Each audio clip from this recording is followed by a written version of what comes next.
saya harus bertindak. Pointernya di situ, kapan saya harus bertindak.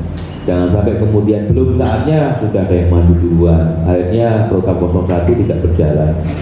Kalau program 01 tidak berjalan, ya itulah pelanggaran Polri. Di mana-mana kasus kejadiannya seperti itu. Kemudian yang kedua, Pak Kabak untuk rencana pengamanan itu hanya ada 3 langkah strategis. Yang pertama adalah sebelum kegiatan dengan penggalangan yang intens itu sudah dilakukan, harus ditambah lagi untuk Jaya, kemudian Panga sama Tenom ya.